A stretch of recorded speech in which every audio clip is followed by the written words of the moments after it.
அருமையானவர்களே, இந்த நாளிலும் அவனுடைய வார்த்தை நன்மையிலே கொண்டு வருகிறேன். நியாயாதிபதிகள் 14 வரை நான் படிக்கிறேன். அதிலிருந்து இந்த ஆண்டுடைய வார்த்தை நான் இடத்திலே கொண்டு வருகிறேன். அப்பொழுது கர்த்தர் அவனை நோக்கி, உனக்கு இருக்கிற எந்த பலத்தோட போ, நீ இஸ்ரவேலை மீதியானியரின் கைக்கு நீங்களாக்கி ரட்சிப்பாய், உன்னை அனுப்புகிறவர் நான் அல்லவா என்றார்.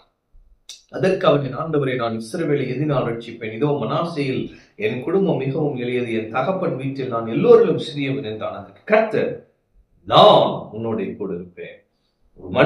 ஒரே மனுஷனை முறியடிப்பது போல நீ மீதியானியரை முறியடிப்பாய் என்றார். கிதியோனை பார்த்து கர்த்தர் சொன்னார், பராக்கிரமசாலியே, கர்த்தர் உன்னோடு இருக்கிறார். அவன் பயந்திருந்தான். ஆனால் அவனை பார்த்து கர்த்தர் சொன்னார், பராக்கிரமசாலி, மேன் ஆஃப் வார், யுத்த வீரன் நீ, ஏன்னா நான் உங்க கூட இருக்கிறேன். அப்ப இன்னைக்கு நான் சொல்றேன், கர்த்தர் உங்க கூட இருக்கிறாருன்னா நீங்க தான் வெற்றி பெறுகிற வெற்றியாளரா இருக்கிறீங்க. கர்த்தர் உங்களோடு இருக்கிறாருன்னா நீங்க ஜெயிக்கிறவங்களா இருக்கிறீங்க. கர்த்தர் உங்களோடு இருப்பாருன்னா நீங்க தான் ஆரோக்கியம் உள்ளவங்க.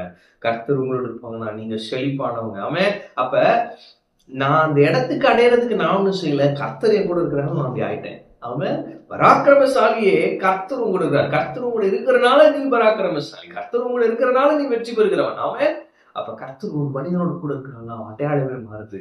இன்னைக்கு நான் சொல்லுகிறேன், கர்த்தர் உங்களோட இருக்கிறார். அப்ப இன்னைக்கு ஆண்டவர் உங்களை பார்த்து சொல்றாரு, உனக்கு இருக்கிற இந்த பலத்தோட. என்ன பலம்னா, சொல்லுவான், எங்களோட ஆண்டவர் இருந்திருந்தா இதெல்லாம் நடந்திருக்குமே, எங்களை இப்படி எல்லாம் அடிமையா வச்சிருக்க மாட்டாரே. அப்ப அவனுடைய விசுவாசம் என்ன? கர்த்தர் என் கூட இருந்தாருன்னா நான் நல்லா இருப்பேன். அப்ப நீங்க நினைக்கிறீங்களே, ஆண்டவர் என் கூட இருந்தா நல்லா இருப்பேன்னு.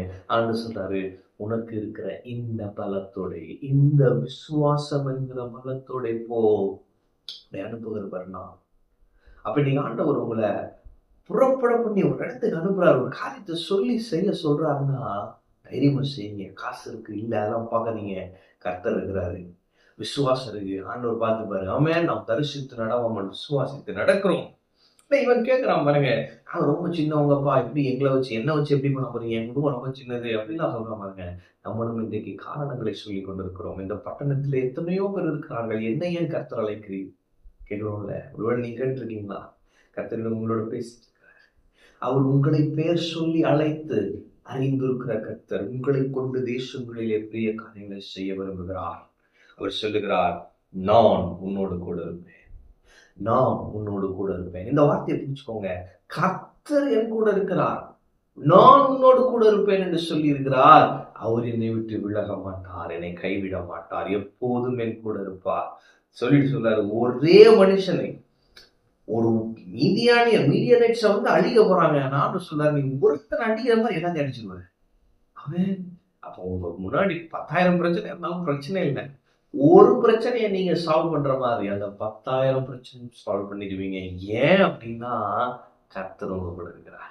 அப்ப ஆண்டவர் என் கூட இருந்தா எவ்வளவு பெரிய பிரச்சனையா இருந்தாலும் சரி, அது எத்தனை பிரச்சனையா இருந்தாலும் சரி, நான் முறியடிப்பேன். அவன் இன்று நான் நற்செய்தியை சொல்லுகிறேன், கர்த்தர் உங்களோடு இருக்கிறார்.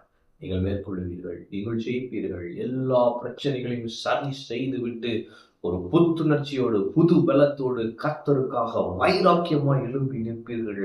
கர்த்தர் உங்களை கொண்டு பெரிய காரியங்களை செய்வார். ஆமென். கர்த்தர் உங்களோடு இருக்கிறார். கர்த்தர் உங்களை ஆசீர்வதிப்பார்.